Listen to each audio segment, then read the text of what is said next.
Entonces, en el anterior, ¿verdad? Que hemos leído el 20, habían unos nombres, como saben, cuando aparecen nombres en la escritura, ya bueno, se está revelando algo más. Normalmente se refiere a algo del fin de los tiempos, puesto que viene siendo una revelación escondida a través del significado de los nombres, y eso es un nivel de interpretación que la mayoría de la gente ni nota, y por ende es uno de los más profundos, y eso indica que se conecta con la manifestación de Yahweh en el fin de los tiempos, lo que haría, por decirlo así, de la manera simple, revela lo que vendría a ser Mashiach, de la manera más profunda, lo que vendría después de Mashiach.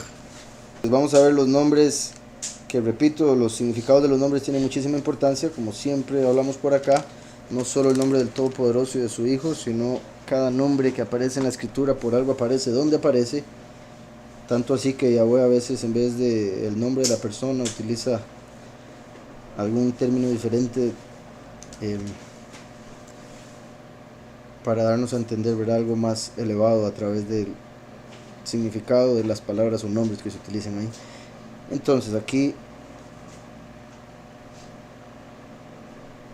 el del 20 empieza con Seba, Bikri, Benjamín, David, Yishai, Israel, Yahudá, Yarden, etc.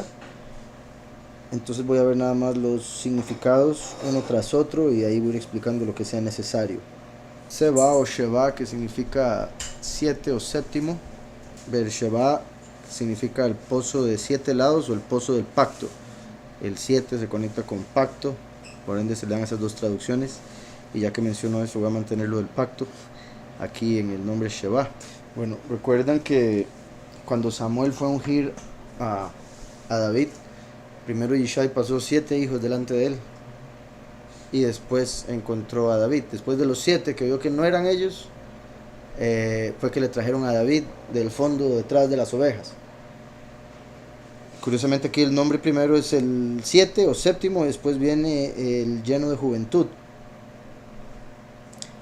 Así como cuando Samuel llegó a ver a los 7 primeros hijos de Yishai, después llegó a ver a aquel joven lleno de juventud, David, para que fuese rey. Por otro lado, ¿verdad?, como mencionaba, Sheba se puede ver como pacto, y ahí tendría entonces el pacto lleno de juventud, como por ejemplo el nuevo pacto que hace Yahushua para que se manifieste el último, que recuerdan que uno de los términos o títulos que se utilizan con el último es joven a través de la escritura, puesto que es un término que se utiliza con Micael como una versión joven de Yahweh, el eterno, el anciano de días. Entonces, también por otro lado, que creo que fue parte de lo que mencioné cuando leímos Samuel, de cómo el último es el que viene a confirmar ese nuevo pacto que Yahushua hizo al iniciar el séptimo milenio, ¿verdad? Y esa es la rama de David. Entonces, varias formas se puede ver aquí estos primeros dos nombres. En sí voy a enfocarme en el hecho de que en el séptimo milenio aparecerá el último a confirmar el pacto, ambos conectados, pacto y milenio, o séptimo milenio con Sheba. El séptimo milenio lleno de juventud. Ok, Bikri viene de Bekor, que es primogénito, por eso aparece como lleno de juventud. Entonces se puede ver como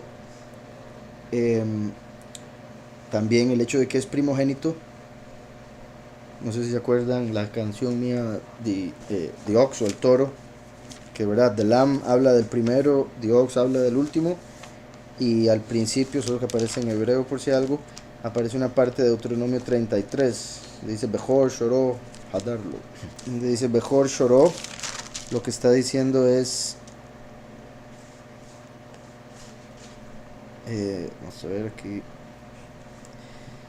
como el primogénito de su toro es su estima, Bejor Shoró Hadarlo, como el primogénito. Entonces está llamando a Yosef primogénito. Curiosamente, Yosef no fue el primogénito en lo que respecta a cronología, o cronológicamente, bueno, fue el primogénito a través de Rachel, pero no fue el primogénito de sus 12 hijos.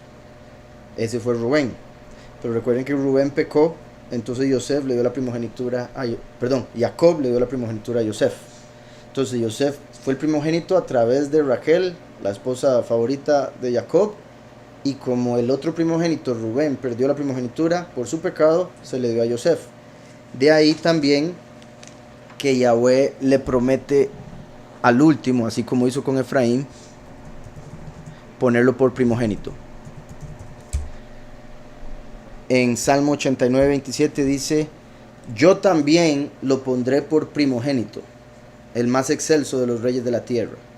Está hablando del que viene como rey. Yahushua vino como sumo sacerdote, como el unigénito.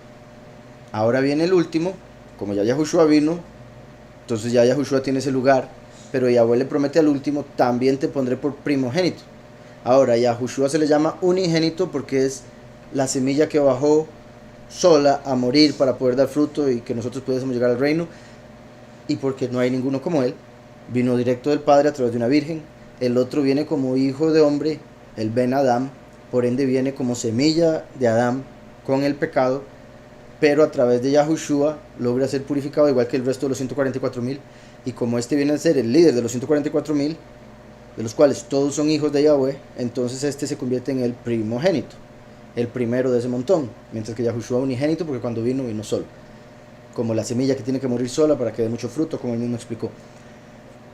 Entonces yo también lo pondré por primogénito, el más excelso de los reyes de la tierra. También recuerden que Jacob tomó la primogenitura, Efraín tomó la primogenitura, Yosef tomó la primogenitura, Isaac tomó la primogenitura, etcétera, etcétera. Vemos muchos ejemplos de una persona que vino de segundo al que Yahweh le termina dando la primogenitura. Y eso es importante por muchas razones, y como dije, se conecta con lo que hace Yahweh a través del último. Entonces, con eso ya en mente,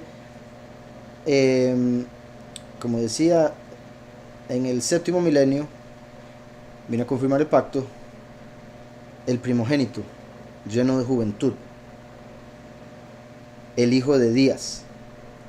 Recuerden, Benjamín significa hijo de la mano derecha, como Yahushua está a la mano derecha hoy en día, pero Benjamín entre los 12 hijos fue el que nació de último. Por eso Jacob también lo llamó Ben-Yomín, que significa hijo de Días, porque lo tuvo cuando estaba más viejo. Entonces representa al que se manifestaría en el fin de los tiempos, porque es el último hijo de Jacob. Entonces Benjamín tiene esa particularidad que su mismo nombre pronunciado de dos maneras diferentes representa al primero o al último. Hijo de la mano derecha, el primero; hijo de Días, el último. Entonces dice, y como lo anterior fue primogénito, y antes de eso el séptimo, se conecta con el fin de los tiempos, por eso mencioné hijo de Días.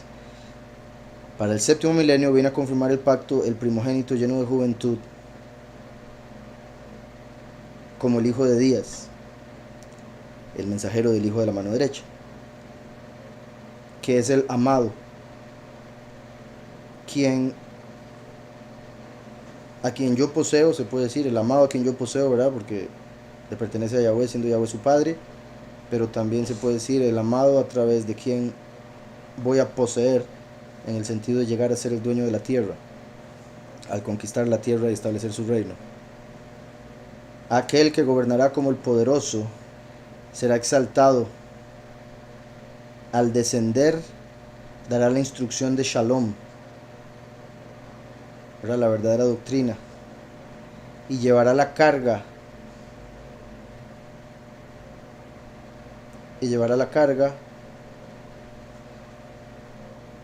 Mi padre es un regalo, mi padre es Shalom. Entonces, esto se puede ver como Yahushua hablando del último, o lo voy a hablar como si estuviera hablando, o sea, la Ruach acerca del último, puesto que en ese caso sería: traerá la instrucción de Shalom, ¿verdad? La enseñanza de paz, llevará la carga, ya que su padre es un regalo. Aquí en Abishai, si no me equivoco, puesto que se parece tanto a Yishai, se podría ver como mi padre es el dueño. Entonces, llevará la carga de su padre, que es el dueño, su padre, que es la paz, el Shalom. Yahweh es su padre. mientras los verdugos y mensajeros de la ciudad de la colina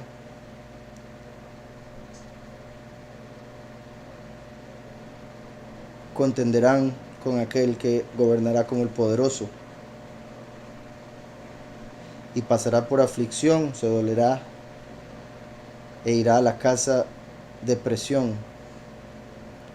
¿Verdad? Curiosamente, ¿verdad? Lo van a atacar, lo van a meter en la cárcel. Habrán dos pozos o dos fuentes, que eso sería Berim, ¿verdad? En plural. Curiosamente, cuando lo meten a prisión, no solo lo meten a él, sino también al testigo como Eliyahu, y en sí ambos, se podría decir, se van a convertir en fuentes una vez que los maten. Yahweh es su padre y será doblemente fructífero. En el séptimo, el primogénito, que es el amado, enseñará la paz y gobernará como el poderoso sobre el lugar que Yahweh ha edificado, o gobernará como el poderoso aquel a quien Yahweh ha edificado. También se podría hablar aquí donde Yahweh ha edificado como la congregación misma, porque curiosamente, no sé si recuerdan en Génesis, cuando Yahweh hace al hombre, dice que formó al hombre de la tierra, pero cuando hace a la mujer, la construyó. Dice dos palabras diferentes.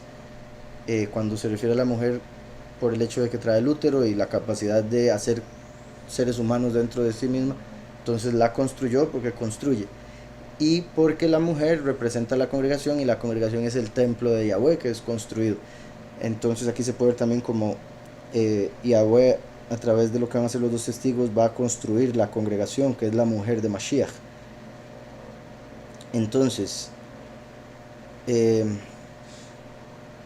Yahweh es su padre y será doblemente fructífero en el séptimo milenio, el primogénito que es amado, quien enseña la paz, quien instruye el shalom, y gobernará como el poderoso aquel a quien Yahweh ha edificado, o sobre aquellos a quien Yahweh ha edificado, a quienes conoció Yahweh. Curioso, también se conecta a eso, Yahweh ha edificado y conocido de Yahweh, porque en la escritura recuerdan que la palabra sexo no aparece, porque el idioma hebreo es celestial y en el cielo no existe el sexo. Entonces la palabra que se utiliza para la relación sexual es conocerse, Da'at, ¿verdad? Y Adán conoció a Eva. Entonces curioso que dice Yahweh ha edificado y después Yahweh ha conocido, que sería como Yahweh edifica la congregación y después se hace uno con ella en las bodas del Cordero. Después dice los verdugos y mensajeros. Vamos a ver. Bueno, también, porque digamos ahí lo que sigue después es hermano del nacido, hermano del que engendra. Se podría ver como Yahweh ha edificado. Voy a tratar de hacer esa conexión de dos maneras diferentes por si algo. Entonces, el que enseña Shalom gobernará como el poderoso sobre aquello que Yahweh ha edificado. Yahweh ha conocido a los verdugos y mensajeros. Y el hermano del que engendra será el soberano exaltado, a quien Yahweh ha juzgado. Aquí cuando dije hermano del nacido, hermano del que engendra, ¿verdad? Normalmente se ve la relación entre los dos hijos que se mencionan en la parábola del hijo pródigo. Hermano del nacido se puede ver, ¿verdad?, como Mashiach, que es hermano de aquel que nace en el fin de los tiempos para manifestarse y confirmar el pacto del séptimo milenio. O hermano del que engendra, ¿verdad? Se puede ver como hermano del Padre. Ya casi cerramos con ese capítulo, nada más estoy viendo a ver cómo conectar estos aquí. Entonces el que gobernará como el poderoso sobre aquello que Yahweh ha edificado